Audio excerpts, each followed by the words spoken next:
भगवान के चरणों में समर्पण कर देता है, सब कुछ भगवान को मान लेता है, वो व्यक्ति सदा सुखी रहता है।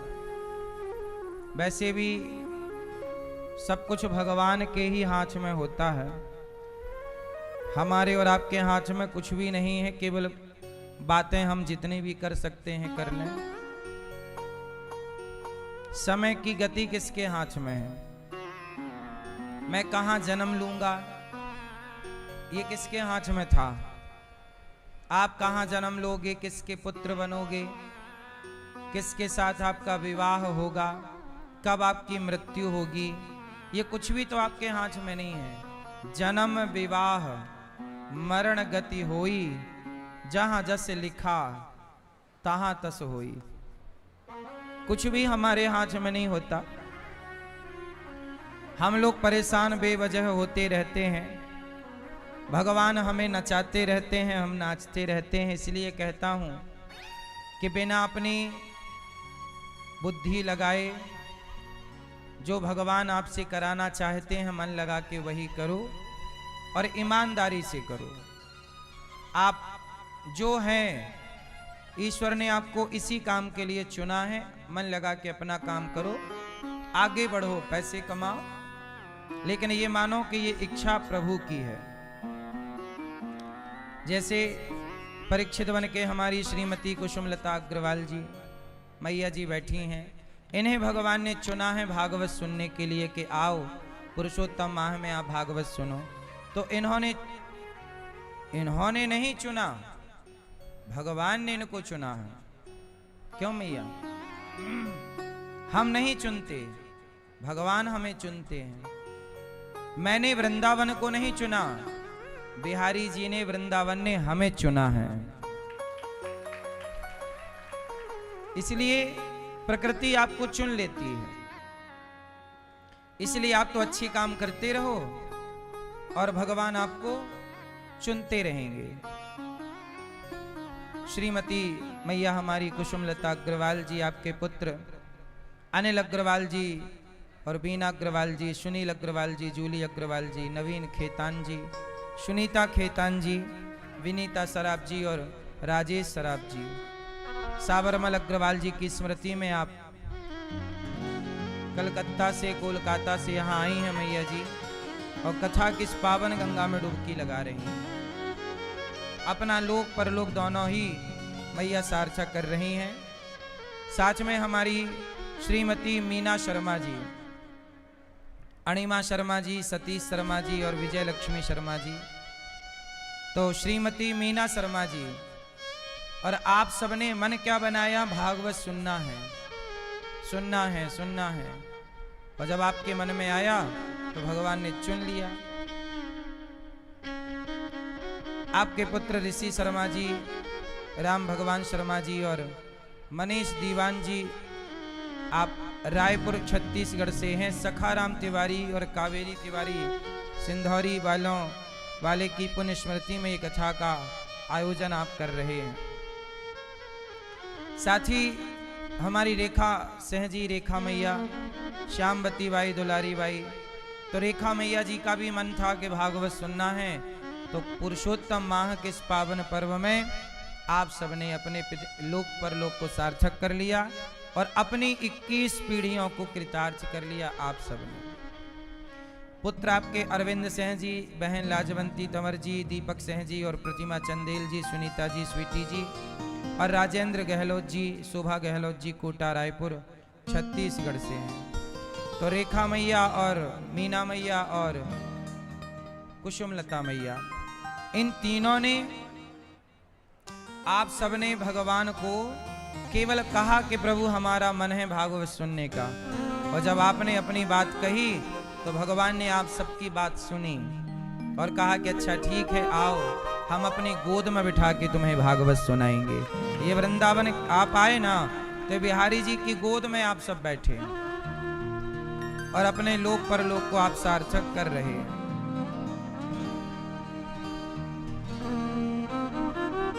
है ना? परीक्षित जी को 7 दिन में मरना है, क्योंकि उनके पास टाइम बड़ा कम है। हमारे और आपके पास भी टाइम बहुत लंबा नहीं है, जीवन बहुत थोड़ा सा है। जीवन थोड़ा सा जीवन सबको ईश्वर ने दिया है।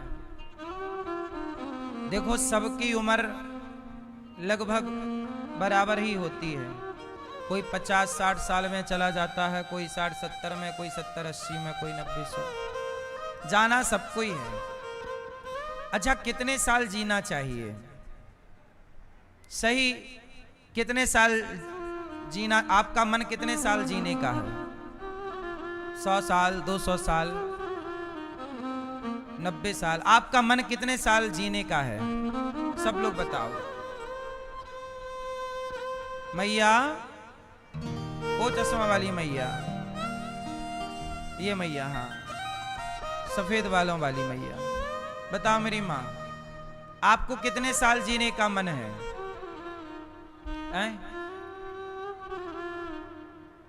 मैया कितने साल जीने का मन है?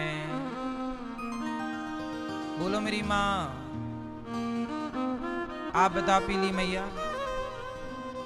100 साल? आप लोग कितने साल जीना चाहते हैं? 200? ये चश्मा वाली मैया, सुनो, मैंने अपने जीवन में जो अनुभव किया वो मैं आपको बता रहा हूं कि उम्र मायने नहीं रखती। आप कितने साल जिए ये मायने नहीं रखता। आप 25 साल जिए कि 50 साल जिए कि 75 साल जिए कि आप 100 साल जिए, ये मायने नहीं रखता। आपने 25 साल में किया क्या है, 50 साल में किया क्या है, 100 साल में किया क्या है, आपका किया गया काम मायने रखता है, कार्य मायने रखता है। अब आप 100 साल जियो पर आपने किया कुछ नहीं, केवल निंदा चुगली करी है, और जिए 100 साल हैं, तो जीने का अर्थ क्या है? झांसी की रानी 23 साल जी है, टोटल 23 ईयर। कितने साल? 23। और 23 साल की लड़की चली गई, पर 23 साल में वो कर गई कि जो आदमी 100-200 साल की उम्र में भी नहीं कर पाता। आद्य शंकराचार्य जी केवल 29 साल जिए, 29, लेकिन 29 साल में वो कर गए कि जो 1000 साल जीकर भी नहीं कर सकता। तो आप कितना जिए ये मायने कहाँ है? कम समय में आप वो कर लीजिए जो 100 साल में भी लोग नहीं कर सकते। इसलिए कहता हूं उम्र बड़ी नहीं होती, काम बड़ा होता है। इसलिए आप काम करिए, समाज की सेवा करिए, अच्छे काम करिए। उम्र तो ठीक है, जाएगी कहां? बहुत ज्यादा जीना, अब जैसे लोग 80 साल के हैं, 70 साल के, पर कर क्या रहे हैं? एक माला भी नहीं जप रहे हैं कि बैठ के सीताराम सीताराम राधे श्याम जप लें, चिंतन नहीं। वह 80 साल के होकर भी निंदा कर रहे हैं, उसका ऐसा हुआ, उसका 80 साल है और कर क्या रहे हो?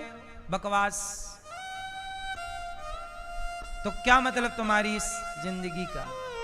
तुम तो धरती के बोझ ही हो ना।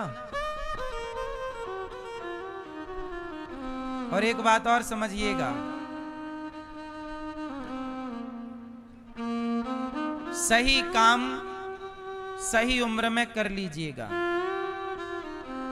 समय बार बार हम सबको नहीं मिलता, मानव शरीर मिला है, सार्थक कर लीजिएगा। आज हमें मौका मिला है, ठीक कर लीजिएगा। इसलिए दास अनिरुद्ध, मुझे भगवान ने मौका दिया है, मनुष्य बनाया है, तो मैं अपने मनुष्य होने का दुरुपयोग नहीं करता, मैं अपने मनुष्य होने का सदुपयोग करता हूं। मुझे पता है कि अगली बार पता नहीं मुझे मानव शरीर कब मिलेगा, फिरत सदा माया कर प्रेरा, काल कर्म स्वभाव गुण घेरा। बहुत कहते ना, बड़े भाग्य मानुष तन पावा, दुर्लभो मानसो देहो, दुर्लभो मानसो देहो, देहि नाम क्षण भंगुरा, तत्रापि दुर्लभम मन्ये वैकुंठ प्रिय दर्शनम। बड़े भाग्य से मानव का शरीर मिला है, मैं इसे गवाऊं क्यों? इसलिए दास सेवा करता है कि मैं अपने समय को, देखो मेरा दो काम है, सेवा करना, भगवान की कथा, भगवान का स्मरण करना, कथा सुनाना, कथा सुनना और सेवा करना। आप भक्तों की, वृद्ध माओं की, संतों की, यहाँ हजारों संत भोजन करते हैं गौरी गोपाल में, आप सबके लिए रसोई चलती है, वृद्ध माओं की सेवा। आज मैं यहाँ जो हमारे पास वृद्ध पिता रहते हैं, आज हमारी एक मैया ने वृद्ध माओं को पोहा जलेबी का भोग लगवाया कि आज हमारी माताओं को पोहा जलेबी नाश्ते में दिया जाए। तो हमारी एक मैया ने, एक बहन ने माताओं को पोहा जलेबी की सेवा की कि नाश्ते में माताओं को पोहा जलेबी मिले। तो आप भी माओं को नाश्ता करा सकते हैं गौरी गोपाल आश्रम में। आप ये सेवा करिए।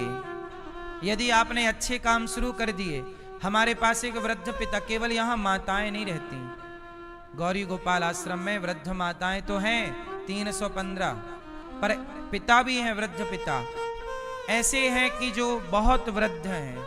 अभी कुछ दिन पहले ही उनकी बेटी उन्हें छोड़ करके चली गई। ये वृद्ध पिता हैं, ठीक से बैठ भी नहीं पाते, वो अपने से पकड़ के बिठाना पड़ता है।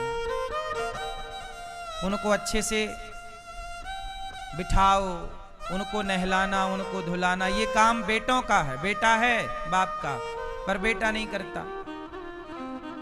बेटा है पर बेटा नहीं, बेटी है बेटी नहीं।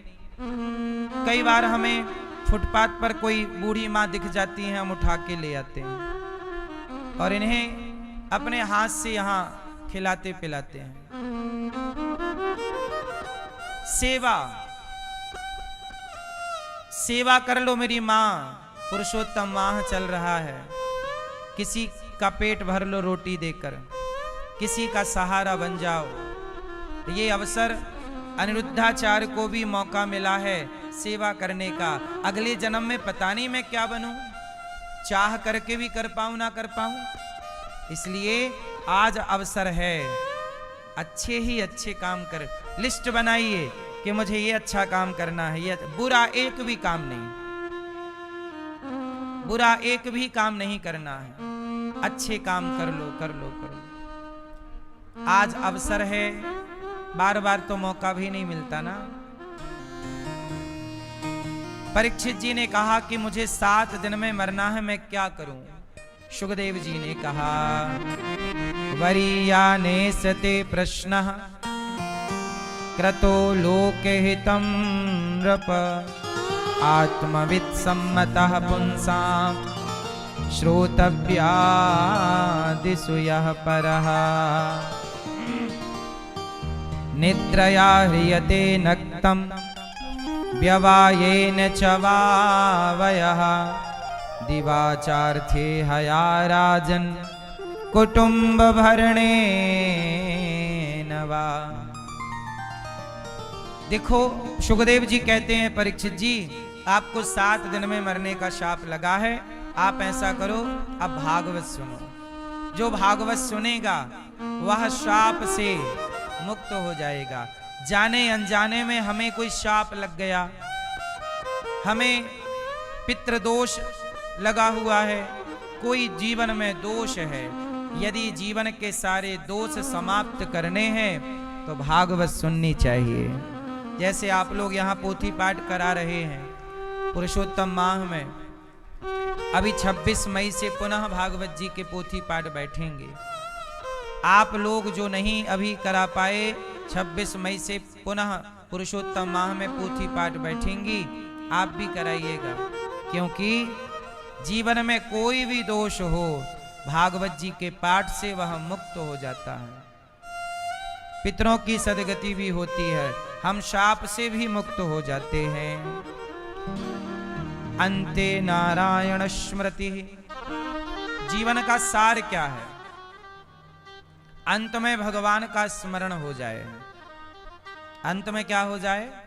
मैया, मैंने यदि आखिरी में प्रभु का चिंतन नहीं कर पाया तो क्या मेरी भक्ति बेकार चली जाएगी? नहीं।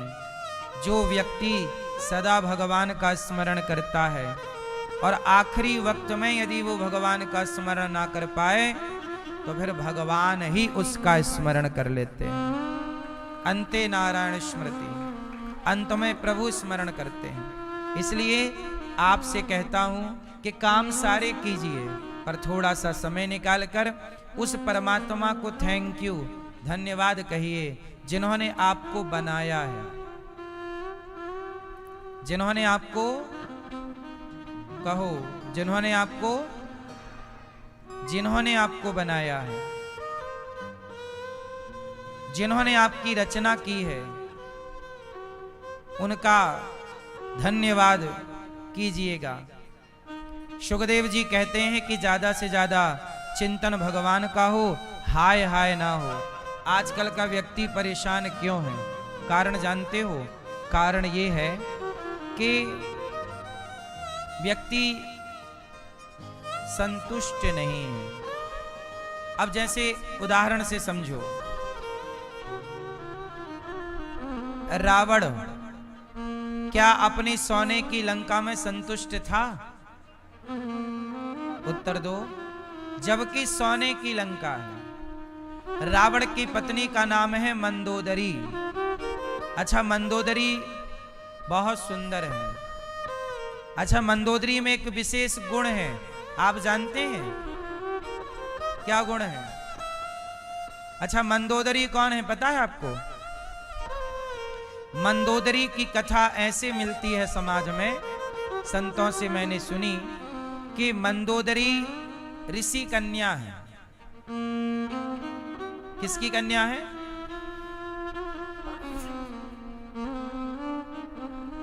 अच्छा सुनो, कहते हैं कि एक बार संतों ने भंडारा किया। सभी संतों को, एक संत ने सभी संतों को कहा कि आओ कुटिया पे भंडारा, भोजन, ब्राह्मणों का, संतों का भोजन। तो संतों का भोजन बन रहा, खीर पक रही थी, खुले में खीर बना रहे थे संत। अच्छा, उसी समय एक पक्षी सांप को, कोबरा सांप, काला नाग सांप को मुंह पे दबा के, पंजों में दबा के एक पक्षी आकाश से उड़ रहा था कि तभी सांप उसके पंजे से छूट गया और वो सांप जाके खीर के पात्र में गिरा। खीर बन रही थी और खीर लगभग पक गई थी और वो सांप जाके खीर पे गिरा और सांप ने अपना जहर खीर में उगल दिया। दर्द से करा, वो भी मर गया। अब पूरी खीर हो गई जहरीली।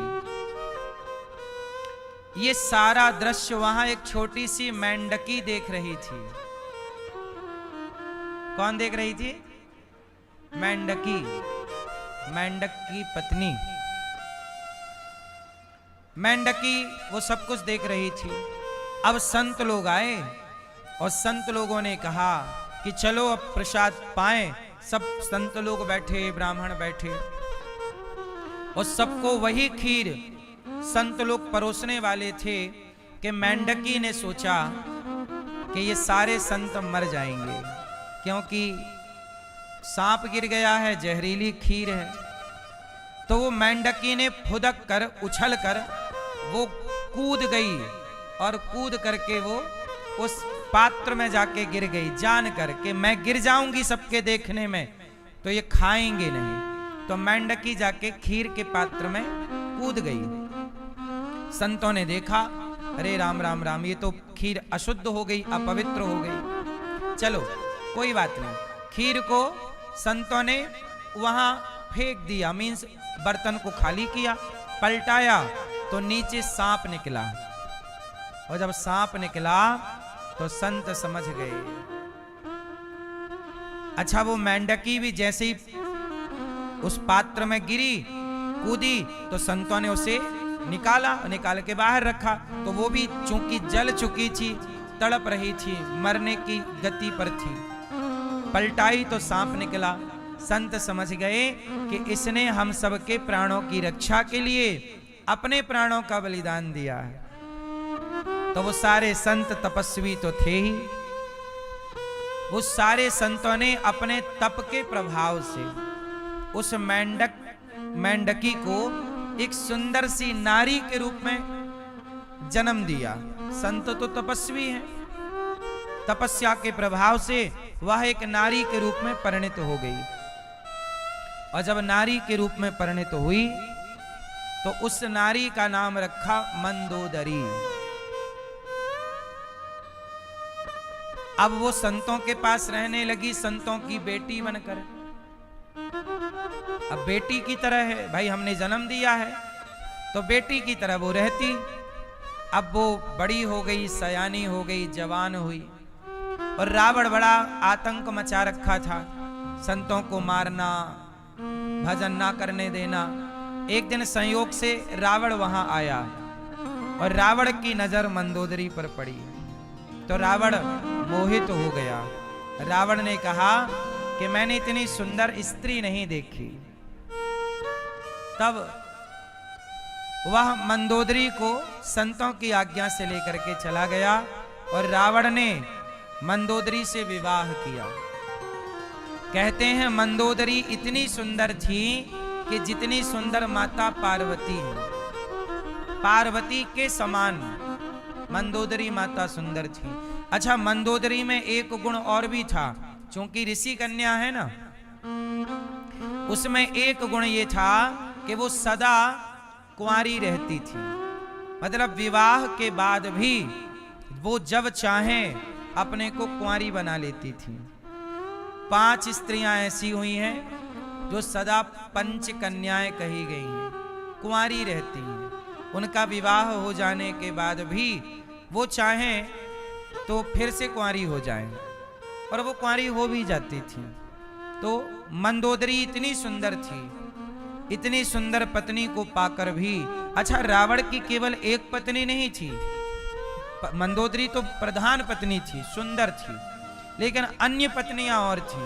1 लाख बेटे थे ना रावण के, तो केवल मंदोदरी से 1 लाख नहीं थे, और भी पत्नियां थी। उस समय तो बहुत पत्नियां हुआ करती थी। दशरथ जी की भी 700 पत्नियां थीं, 3 मुख्य थीं। दशरथ जी की कितनी पत्नियां मुख्य हैं? कौशल्या माता, कैकेयी माता और सुमित्रा, ये 3 प्रधान हैं। लेकिन दशरथ जी की अन्य 700 पत्नियां हैं, ये वाल्मीकि रामायण में लिखा है। उस जमाने में राजाओं की बहुत पत्नियां हुआ करती थीं। और राम जी जब चित्रकूट में थे तो राम जी से मिलने राम जी की सभी माताएं आईं। माता तो एक है कौशल्या, लेकिन चूंकि दशरथ जी की जितनी पत्नियां हैं वो सभी राम जी की क्या हुई? क्या हुई? माता। तो राम जी ने सभी माओं को प्रणाम किया। बहुत सारी माएं हैं, सभी को प्रणाम किया। तो कहने का अर्थ ये है, उस कालखंड में बहुत पत्नियां रखने की परंपरा थी। फिर इन्हीं परंपराओं को भगवान श्री राम ने समाप्त किया और कहा कि नहीं, बहुत पत्नियों की परंपरा ना पालो, एक पत्नी व्रतापति होना चाहिए। तो राम ने एक विवाह करके फिर समाज को कहा कि नहीं, ये परंपरा गलत है। बहुत विवाह की परंपरा, बहुत विवाह की परंपरा, तो राम जी ने इस परंपरा को ब्रेक लगाया और तब से एक पत्नी की परंपरा राम जी से स्टार्ट हो गई। तो दशरथ जी, रावण की बहुत पत्नियां थीं। इतनी पत्नियां होने पर भी रावण संतुष्ट नहीं था, औरों की पत्नियां चुराता फिरता।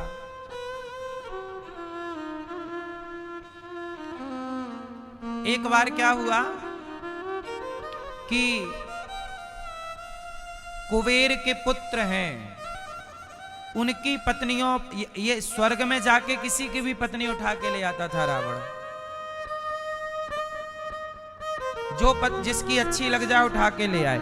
ये सीता का अपहरण, सीता मां का अपहरण तो किया ही है, हजारों नारियों का पहले अपहरण कर चुका है रावण, और सबको लाला के पत्नी बना लेता।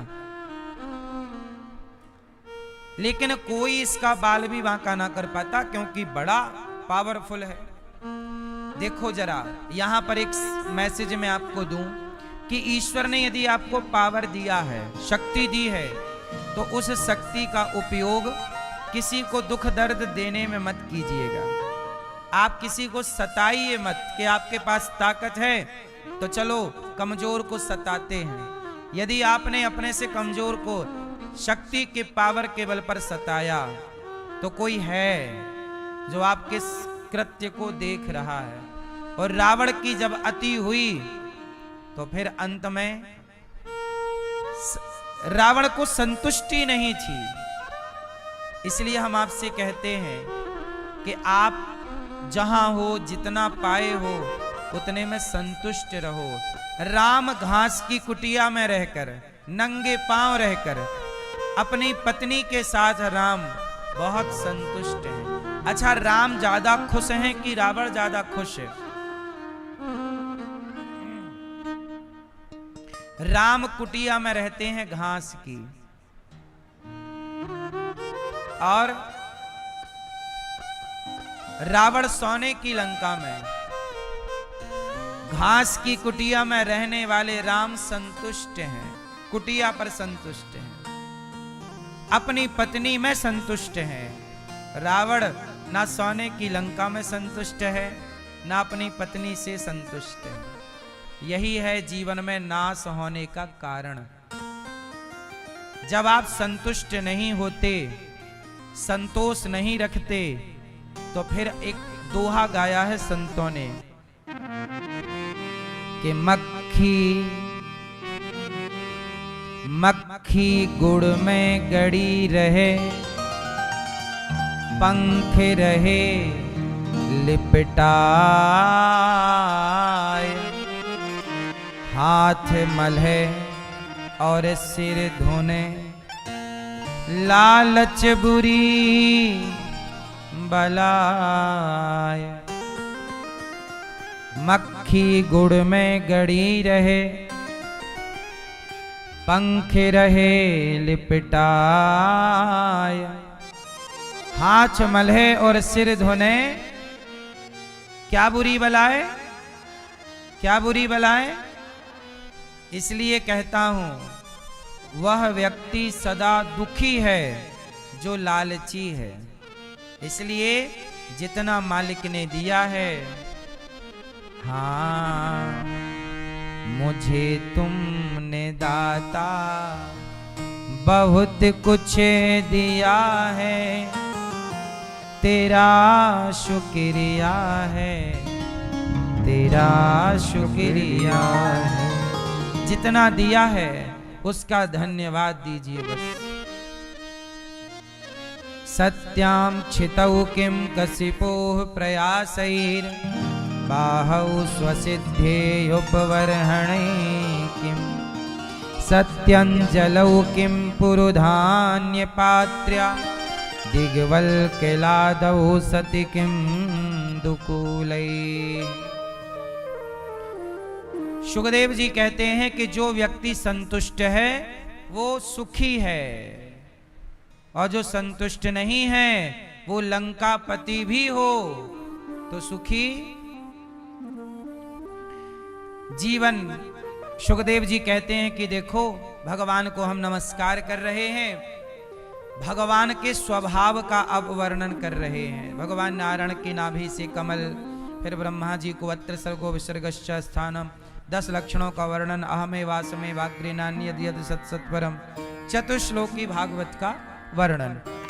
अब राजा परीक्षित जी ने सुखदेव जी से कहा कि गुरुदेव ये बताइए कि भगवान का प्रभाव कैसा है और भगवान का स्वभाव कैसा है।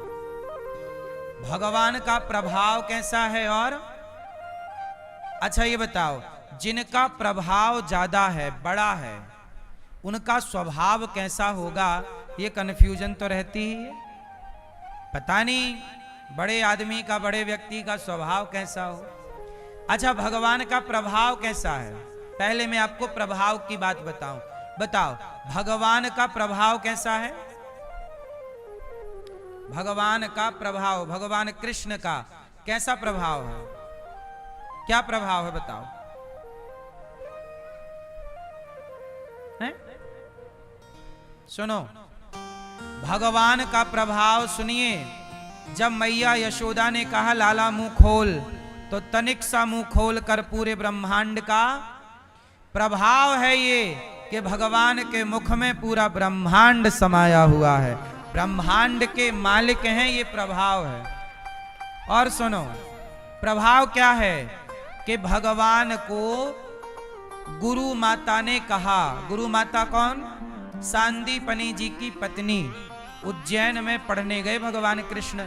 सांदीपनि जी की पत्नी ने कहा कि मुझे मेरा पुत्र आप गुरु दक्षिणा में लाकर दो। अच्छा, उनका बेटा मर चुका था। कब? 10 साल पहले, सालों पहले, जिसका कोई अवशेष भी नहीं था। अब जब गुरु माता ने कहा, भगवान कृष्ण की पढ़ाई पूरी हुई और जब पढ़ाई पूरी करके जाने लगे तो भगवान ने कहा कि गुरुदेव, गुरु दक्षिणा क्या दूं? भगवान बोले मुझे तो, सांदीपनि जी ने कहा मुझे तो नहीं चाहिए, लेकिन आप अपनी गुरु माता से बात कर लो कि उन्हें क्या चाहिए। तो गुरु माता से कहा कि माँ आपको क्या चाहिए?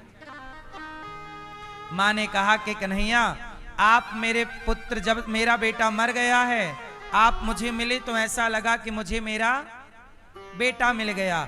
आप मुझे छोड़ के ना जाओ, मेरे पास रहो, बस मुझे आप जैसा बेटा चाहिए। भगवान बोले मैया, यदि मैं आपका बेटा आपको लौटा दूं तो गुरु माता ने कहा बेटा वो तो मर चुका है, वो तो मृत्यु को प्राप्त हो चुका है। भगवान बोले मां कोई बात नहीं, मैं मरे हुए को भी ला सकता हूं। तो भगवान उज्जैन से सीधा यमराज के पास गए, यमपुरी।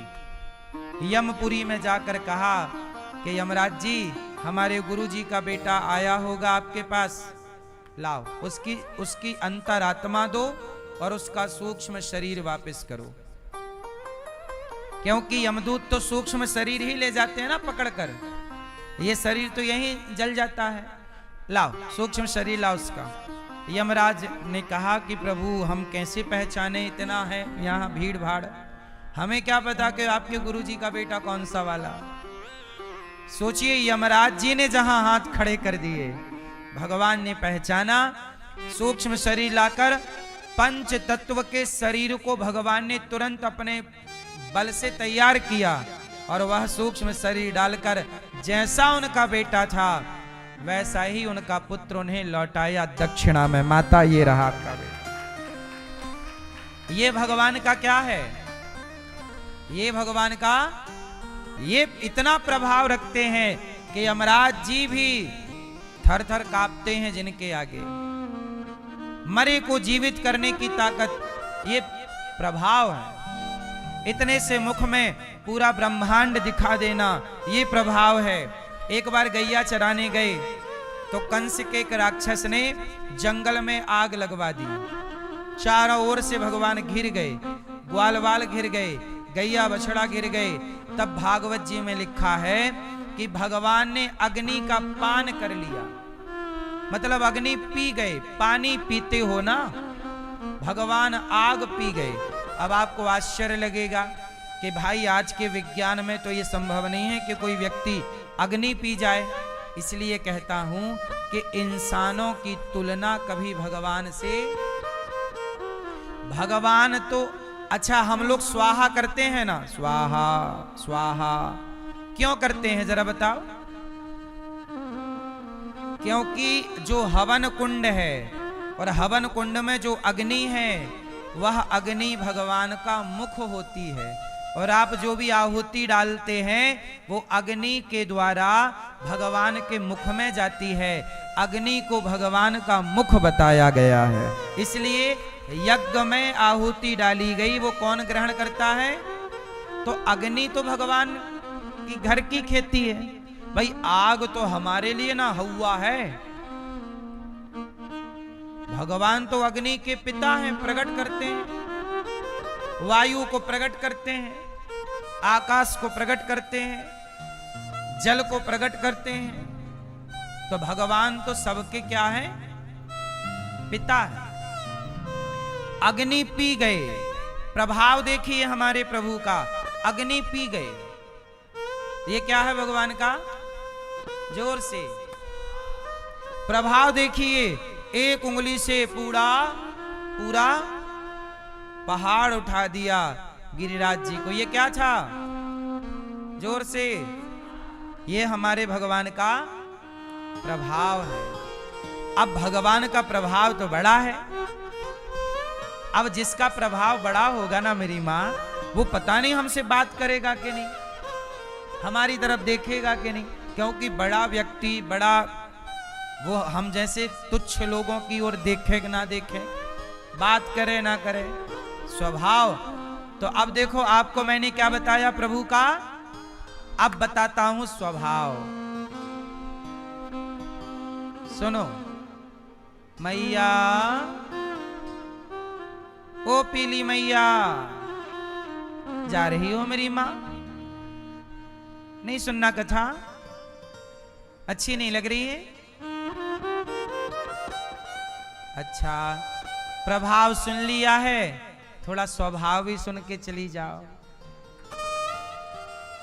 आधा ना सुनो, इसलिए कथा पूरी सुननी चाहिए। आप लोग तो आए, आधा घंटा सुनी, अब हम चले हैं ना। कथा पूरा टाइम देना चाहिए आप लोगों को, 3 घंटा तो दो, पूरी बात तो सुनो। कथा को, भगवान की आरती को बीच में नहीं छोड़ना चाहिए। कथा सुनने की भी एक मर्यादा है। अब आजकल आप लोग अपने हिसाब से सब काम करते हो, ठीक भी है, किसी की ट्रेन जाने वाली है, ठीक है, आपकी सुविधा के अनुसार देख लो, पर जो एक मर्यादा है वो मैं आपको बताऊं कि भगवान की कथा को, भगवान की आरती को बीच में नहीं छोड़ा जाता है। आरती में पहुंचे हो, कोशिश करो कि पूरी आरती अटेंड करो, दर्शन करो, खड़े रहो। कथा में पहुंच गए तो फिर कथा पूरी ही सुननी चाहिए। 7 दिन की पूरी सुनो तो अच्छा है, वरना 1 दिन पहुंचे हो तो 1 दिन की सुनो कंप्लीट। तो बीच से जाने की, आजकल तो देखो किसे समझाएं, आजकल कोई सुनता नहीं है, जिसका जो मन आए वो करे। लेकिन फिर भी जो मर्यादाएं हैं वो मैंने आपसे कही कि जब भी सत्संग करो पूरा, बीच में छोड़कर, कहते ना भगवान की आरती में और भगवान की कथा में भगवान को पीठ नहीं दिखानी चाहिए। भगवान की कथा में और भगवान की आरती में भगवान को पीठ नहीं दिखानी चाहिए। इसलिए कथा पूरी सुनने का भाव रखना चाहिए। तो भगवान का स्वभाव कैसा है? एक उंगली से पहाड़, प्रभाव कैसा है? एक उंगली से पहाड़ उठाना, मरे हुए गुरुपुत्र को जीवित करके लौटाना और अग्नि का पान कर लेना। कालिया नाग के ऊपर, जो 101 फण वाला जहरीला नाग था, उसके ऊपर तांडव गति मुंडन पर नाचत गिरधारी, नाचना, ये भगवान का प्रभाव है।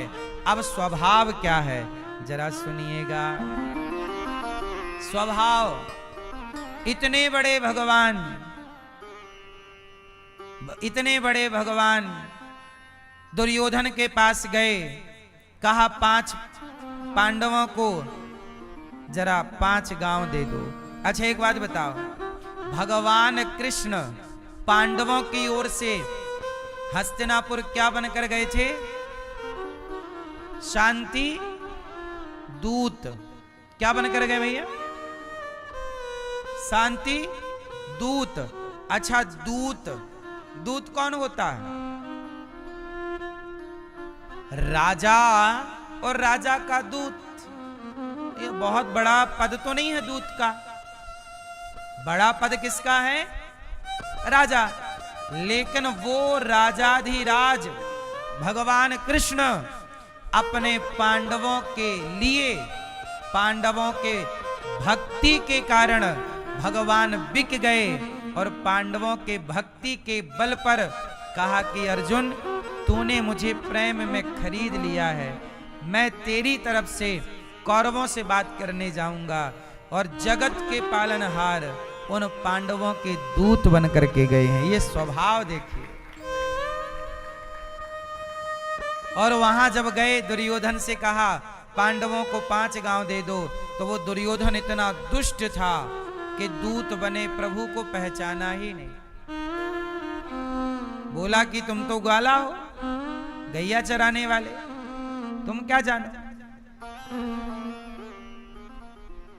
अब जरा देखिएगा, भगवान श्री कृष्ण कह रहे हैं कि पांडवों को 5 गांव दे दो, पर दुर्योधन 5 गांव देने को तैयार, 5 गांव देने को तैयार नहीं।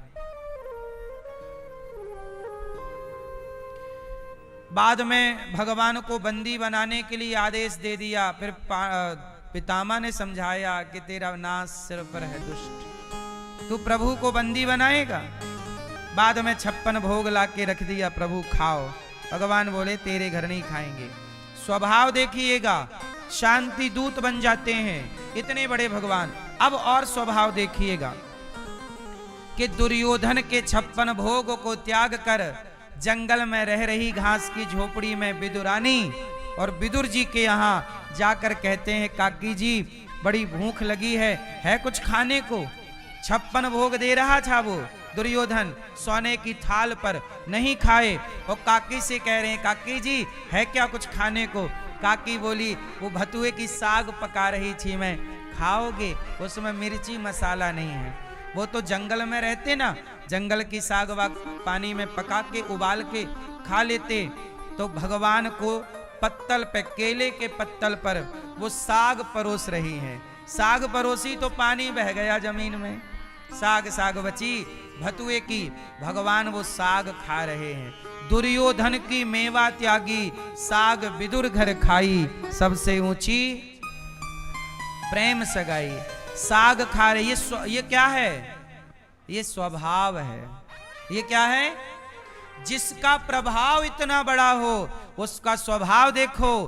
कि कहते हैं कि काकी अभी पेट भरा नहीं, तो काकी बगीचे से केला तोड़ कर ले आई और केला भगवान के आगे बैठकर टुकुर टुकुर देखती, फल छील कर फेंकती, अर्थात छिलका फल फेंकती जाती। और भाव में वो सब उल्टा सुल्टा हो गया। मैया को ना वो भूल गई क्या देना है क्या फेंकना, तो फल तो गूदा फेंकती जाती, केला का फल, और छिलका भगवान को देती जाती। और टुकुर टुकुर ध्यान किसमें है? भगवान। देखो विदुरानी जी से आप एक चीज सीख सकते हैं। विदुरानी का ध्यान किसमें है? जोर से। विदुरानी का ध्यान भगवान में ऐसे है कि वो भूल गई कि मैं दे क्या रही हूं, केला दे रही हूं या केले का छिलका। आप भगवान कहते हैं कि जब आप मेरी पूजा करिए, मेरी भक्ति करिए, तो आप मेरा ध्यान ऐसे करिए कि आप व्यवहार करना भूल जाइए। जो विदुरानी की तरह अब विदुरानी भगवान में ऐसी खो गई, ध्यान मग्न हो गई, टुकुर टुकुर नजर नहीं हट रही है। जब ऐसा दर्शन हुआ और चित्त पे वो छवि बसाई तो व्यवहार भूल गई। इसलिए हम भगवान को क्या चढ़ा रहे हैं, मेवा मिष्ठान रुपया पैसा, ये सब महत्व नहीं रखता। आपका भाव क्या है वो महत्व रखता है। भावग्राही जनार्दन। और जब छिलके दिए तो भगवान ने छिलकों को इग्नोर नहीं किया कि नहीं हम ये नहीं खाएंगे, नहीं नहीं, भाव का भूखा हूं मैं, भाव ही के सार है। भाव से भजले मुझे तो भव से बेड़ा जैसे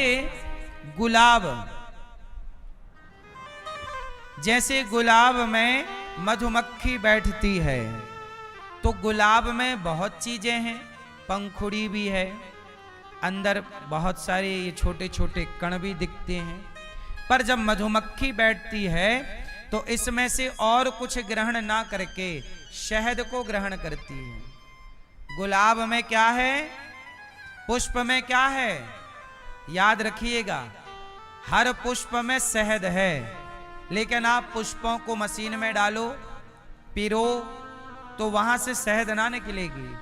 गुलाब में शहद तो है, पर ग्रहण कौन कर सकता है, केवल मधुमक्खी। ऐसे ही जैसे मक्खी गुलाब की शहद को ग्रहण करके गुलाब को जहां की तहां छोड़ देती है, उसी तरह भगवान, जब आप भक्त भगवान को भोग लगाता है तो भक्त के उस भाव की शहद को ग्रहण करके वस्तु भगवान भक्त के लिए छोड़ देते हैं, ये तुम ही खाओ। भगवान क्या खाते हैं, उस भाव को ग्रहण कर लेते हैं। इसलिए मैं आपसे कहता हूं कि भगवान को वस्तु नहीं चाहिए, वो तो छिलका भी खाने को तैयार है, प्रेम से दो तो सही। इसलिए ये भगवान का स्वभाव है कि वो छिलकों का भी भोग। और सुनिए, सुदामा जी ने भगवान को क्या दिया, स्वभाव देखिए, आपके द्वार पर कोई आपके बचपन का मित्र आ जाए और वो बहुत गरीब हो, तो क्या आप अपना सिंहासन छोड़कर उसके लिए दौड़ोगे? जिस परमात्मा का प्रभाव इतना बड़ा कि यमराज जिनसे डरते हो, वो भगवान सुदामा के लिए सिंहासन छोड़कर दौड़ रहे हैं और सबके सामने अपने बचपन के मित्र को गले लगाकर अपने स्वभाव का परिचय दे रहे हैं। ये रहा मेरा स्वभाव, मैं इग्नोर नहीं करता कि मैं छोटे को इग्नोर कर दूं। भेदभाव इंसानों ने बनाया है, ऊंच नीच किसने बनाई है, ये बड़ा है, ये छोटा है, ये इंसानों के भेद हैं। भगवान की तरफ से कोई भेद, इंसान भगवान ने क्या बनाए, मनुष्य, इंसान ने क्या बना दिया, मनुष्य के विभाजन कर दिया। बोले ये हिंदू, ये मुसलमान, ये ईसाई, ये यहूदी, ये पारसी, ये फला, ये फला, ये सिख, ये जैन, ये बौद्ध। अच्छा ये बताओ, भगवान ने क्या बनाया है? क्या ईश्वर ने मुसलमान बनाया? क्या भगवान ने हिंदू बनाए? क्या भगवान ने पारसी, यहूदी इत्यादि बनाया? भगवान ने सिंपल मनुष्य बनाए। बड़े भाग्य मानुष तन पावा।